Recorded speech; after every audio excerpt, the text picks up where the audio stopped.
We in the media have tried to encompass this guy in a sentence or just a few words, but it fails us because he's that talented. He's a unique individual. Reporter for CBC Quebec once called him the space cadet of the NFL, but that was more of a reference to his diversity of personality. So today we're going to be talking about probably the most important running back of the 70s and 80s in relation to true individuality, John Riggins. Now, Robert John Riggins, born in Seneca, Kansas, nicknamed Riggo and the Diesel, Brump, Brump, with his years with the Washington Redskins, is an American former pro football player who was a fullback in the NFL for the Jets, who he broke on with, and later with the Dynasty Redskins, or mini dynasty of the 1980s. He played college football for the Kansas Jayhawks. Riggins was known for his bell cow running style and productivity well into the later years of his career.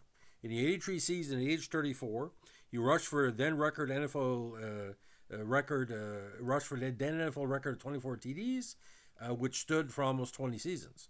Riggins again then led the league in rushing touchdowns during the 84 season at the age of 35. Although he earned only one Pro Bowl appearance in his career, he had his greatest success in the postseason. It was an MVP of Super Bowl 17, where he scored one touchdown and rushed for 166 yards in a 27-17 win for the Redskins over the non-Marino Dolphins. Riggins was inducted in the Pro Football Hall of Fame in '92, and of course in that game, the famous 4th-and-1 play where he broke tackle and he went all the way to the end zone. The Diesel basically won that for Washington. Now, born in Seneca, a partial, get this, Czech ancestry on both sides, attended Centralia High School in Centralia, Kansas. While there, he was a tree sport athlete, earning high school All American recognition in football, All State honors in basketball, and twice winning the Class B 100 yard dash state title. 6'2", 230, natural speed, then moved on to Kansas, 67 to 1970. Now, Riggins High School is now located on John Riggins Avenue, which runs through a main part of Centralia. Now, on October 2012, John, with his brothers Frank Jr. and Bill Riggins, were on hand to dedicate the Centralia High School football field, and they renaming it Riggins Field in honoring their parents, Franklin Eugene and Mildred Riggins. Now, the Pro Football Hall of Fame dedicated a plaque, and NFL Films was there to film the event. The Riggins brothers took center field for the opening coin toss, and the Centralia High School Panthers went out to beat the Troy, Kansas High School Trojans by a score of 55 to nothing. Now, when he attended the University of Kansas and played for the Jayhawks, he was an All-American and also a two-time All-Big Eight Conference first team selections. He led the Jayhawks to a Big Eight Conference championship win in '68. The team did go to the '69 Orange Bowl, one of the best games in that bowl. What do you call bowl legacy, which he lost a tough one to Penn State 15-14. During his senior season in 1970, he rushed for 1,131 yards and scored a then school record 14 touchdowns. He finished his career with 2,659 rushing yards, which broke the great Gale Sayers' career rushing record for the school. Riggins is now ranked 5th for Kansas all-time rushing leaders and 14th for total yards. Now, while in Kansas, obviously Riggins wanted something to challenge himself, and he majored in journalism. Maybe that's why he's such a good quote, because he's just an ideal person to talk to get like a one-liner or something. You know, I'm fat, I'm broke, and I'm ready to play. Riggins was the first running back selected in the '71 NFL draft at 6th in the first round by the New York Jets. As a rookie, he became the first Jet to lead the team in both rushing and receiving, as well as Afros. On October 15, '72, the Jets set a team record of 333 rushing yards against the Patriots, beating them 41-13. Riggins, who had 168 yards, and Emerson Boozer, who had 150 yards, became the only running back tandem in franchise history who both rushed for 150 yards in the game. Although he missed the final two games in '72 because of knee surgery, Riggins rushed for 944 yards, 4 yards less than Matt Snell's franchise record. Now, at the time, he enjoyed a friendly rivalry with Joe Namath. Riggins had said in published reports he was hoping that Namath would give him some of his spotlight, but he had to take some for himself. Riggins was among the top 10 rushers in the AFC in '74. despite missing 4 games with a shoulder injury. After only 4 years with the Jets, he was already the fourth leading rusher in team history with 2,875 yards, and of course led the team in Mohawks. In '75, Riggins became the first player in franchise history to rush for 1,000 or more yards in a season. On December 21st, 1975, he ran for 121 yards against the Cowboys, which gave him 1,005 for the season. This turned out to be the last campaign with the Jets. That season, he also made his first and only appearance in the Pro Bowl. Now, he was named the Jets MVP, now known as the Martin Award in '72 and '75. Now, in '76, Riggins signed as a free agent with the Redskins, who offered him a 5-year, $1.5 million contract, compared to the paltry $63,000 he may earn in his final year with the Jets. He was used mostly in short yardage situations his first season with Washington, and missed much of the '77 season with the injury. However, he gained more than 1,000 yards each in the next 2 seasons, and was a major part of the Redskins' offense in its battle, of course, in the NFC East, primarily against the Cowboys. Now, during spring training in July 1980, he requested to renegotiate his $300,000 per year contract, and the Redskins refused. He then chose to leave camp, and the Redskins placed him on their left camp retired list, a move that made him ineligible to play for any other team in the league. Riggs sat out the 1980 season and did not rejoin the Redskins until '81, when new Washington head coach Joe Gibbs traveled to Kansas to make a peace offering. When he arrived, Gibbs said he had a camouflage outfit on. He had been hunting, him and a buddy. He had a beer can in his hand. It was 10 o'clock in the morning. He's meeting his coach for the first time, and I'm thinking sarcastically, this guy really impresses me. But I went in there, and halfway through the conversation, he says, "You need to get me back here. I'll make you famous." I thought to myself, oh my God, he's a egomaniac. I thought, I'll get him back and then I'll trade him. I'm not putting up with this fruitcake. So I fly back to Washington. 2 days later, he calls me. He says, "Joe, I made up my mind and I'm going to play next season." I thought it was great. I got him back. I'll trade that sucker. But then he says, "There's only one thing I want in my contract." I asked what it was. He says, a no trade clause. Now, Riggins' return also came at a suggestion of Ed Garvey, who was the ED of the NFL Players Association. 11 months after he left, Riggins returned to training camp in '81 with a new deal, telling the media, "I'm bored, I'm broke, and I'm back." Now, upon Riggins' return in '81, he managed just 714 rushing yards, but scored 13 touchdowns. Now, during the strike-shortened '82 season, Riggins led the team with 553 rushing yards, but averaged just 3.1 yards per carry. He was more successful during the playoffs, during which he gained 440 yards in victories over the Lions, Vikings, where he had a franchise playoff record 185 yards, and the Cowboys, and helped the Redskins reach the Super Bowl. This was the year that was it was a round of 16, because all the team making the playoffs in the NFC and AFC, and this was the legend of the Diesel started, because the fans would vroom, vroom. Now, the 166 yards on 38 carries against the Dolphins came as part of one of the best games in NFL history, and of course he was named Super Bowl MVP. A play that was designed for gaining short yards called 70 chip turned out to be the key play of the game. With 10 minutes remaining, Riggins took a handoff on 14 inches, stiff-armed cornerback Don McNeil, and ran for a 43-yard touchdown. The Super Bowl win was the Redskins' first championship victory since '42, after losing, of course, to the Dolphins in their 17-0 year just a few years before. Riggins' total of 610 yards amounted to 43% of Washington's offense in the 4 playoff games. His 4 consecutive playoff games with over 100 yards was an NFL postseason record. On December 6, 2007, Riggins' run was rolled by fans as the Redskins' greatest moment.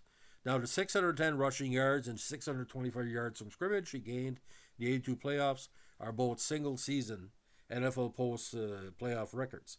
Now, in '83, Riggins rushed for 1,347 yards, scored a then record 24 touchdowns, and won the Burt Bell Award, and was named All-Pro for the first time in his career. Riggins went on to have another outstanding postseason, rushing for 240 yards and 5 touchdowns in their 2 playoff games, extending his NFL record of postseason games with at least 100 rushing yards to 6. However, in the debacle and blowout of the Super Bowl, he only rushed for 64 yards and a touchdown in the Redskins' 38-9 Super Bowl loss against the Marcus Allen-led Raiders. Now, 200 career milestones happened in the '83 season for Riggins. On November 20th, he set an NFL record by scoring in his 12th consecutive game during a 42-20 win over the Rams. His record would end at 13 games the following week.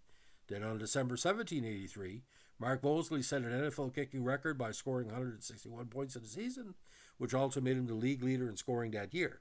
Riggins, who scored 144 points, was second on the season scoring list. This was the first time since 51 that the two top scorers in the season played on the same squad. Now, Riggins gained 1,239 yards in 84 and tied for the league in rushing TDs with 14, despite a bad back.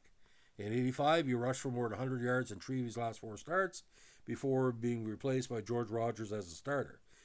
Due to injuries, he retired after that campaign.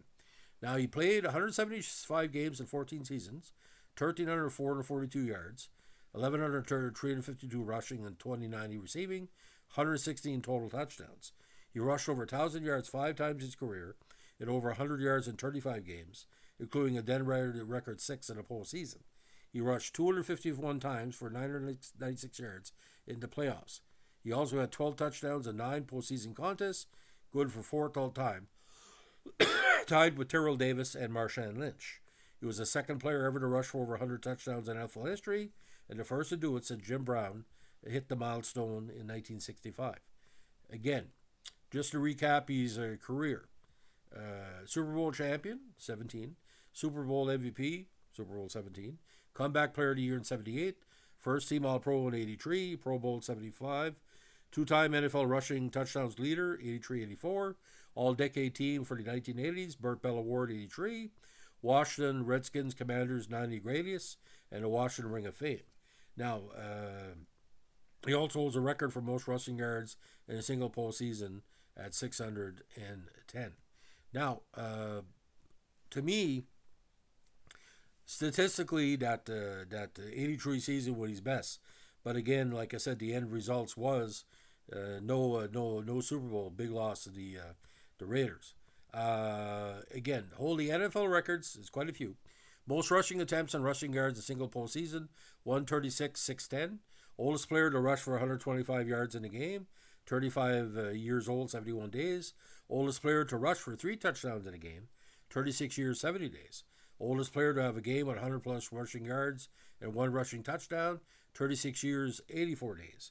Oldest player to have a game, to have 30 plus rushing attempts in a game, 36 years, 84 days.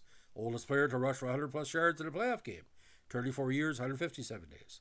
Oldest player to rush 150 plus yards in a playoff game, 33 years, 179 days. Oldest player to rush for 175 yards in a playoff game, 33 years, 164 days. Most 100-yard rushing games after 35th birthday, 8. Most games with 20 rushing attempts after 35th birthday, 11. Oldest player to have 300 plus rushing attempts in a season, 35. Oldest player to have 1,200 rushing yards in a season, 35. Oldest player to have 10 plus rushing touchdowns in a season, 35. Oldest player to score 20 plus touchdowns in a season, 34. Oldest player to have 350 plus rushing attempts in a season, 34. Oldest player to have 1,300 rushing yards in a season, 34. Oldest player to have 20 plus rushing touchdowns in a season, 34. Most rushing attempts after 30th birthday, 1,510. Most rushing touchdowns after 30th birthday, 71. And most games with 20 rushing attempts after 30th birthday, 36. Now, on October 21st, 90, Riggins and Joe Theismann were inducted into the Redskins Ring of Fame. As Riggins' name was called, he ran on the field in full Redskins uniform, including pads, and received by a crowd at RFK with heavy, thunderous applause. Riggins later explained he just had to hear the roar of the crowd one more time. Like I said, inducted into the Hall of Fame in 92, and 2007 was inducted in the University of Kansas Ring of Honor at Memorial Stadium. Now, in 94, he got into one of his faves, acting. He took acting lessons and was since starred in off-Broadway productions of the plays Gillette and A Midsummer's Night Dream, in which he played Bottom. His TV credits include Guiding Light, Law and Order Criminal Intent, and One Tree Hill. Now, Riggins' acting career began at Centralia High School, where a teacher cast him in the lead role in his junior play. His career as a pro actor started in 92, when he appeared in Legal Motion at the Oiney Theater Center for the Arts.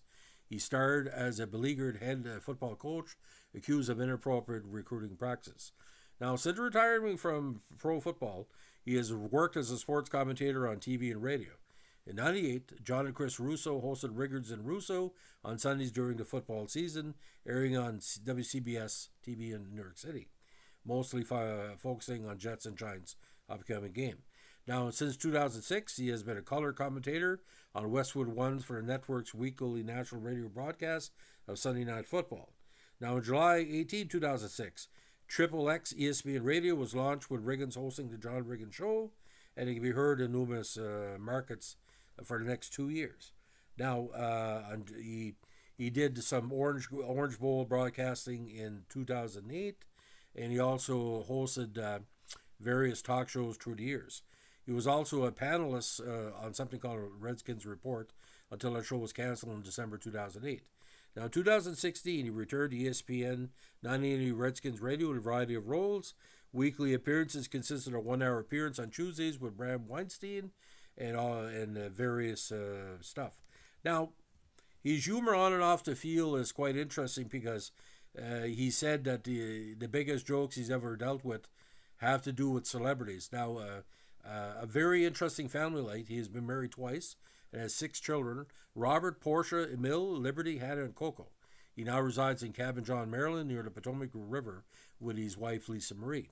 Now, his most famous comment, of course, was at the '85 National Press Club Salute to Congress that Riggins drunkenly told Supreme Court Justice Andrew Day O'Connor to loosen up Sandy Baby because she was too uptight when the two met at dinner. Riggins then either fell asleep drunk or fell asleep under the table. The next time Justice O'Connor and John Riggins met at a function, years later, he apologized in a way by giving her a dozen roses. Now, John Riggins is probably a top 10 NFL character of all time. Why? Because I'm a Dallas Cowboy fan. We're trained to hate the Redskin players. You can never hate John Riggins. Because no matter what John did, if you could stop him, you could stop him, but he was the diesel. He was a throwback kind of, it's like a little bit of hippie, a little bit of 1950 running back, a little bit of 1960s running back, and that what they call the MTV generation of the 1980s, the big power back. I watched him live. There's nobody could stop him but himself. And let me tell you something. When he hit you, you remembered it. So, ladies and gentlemen, that's a short take on John Riggins' great life in football. If you like what you're doing here, give us a like, comment, subscribe, or share. Bye.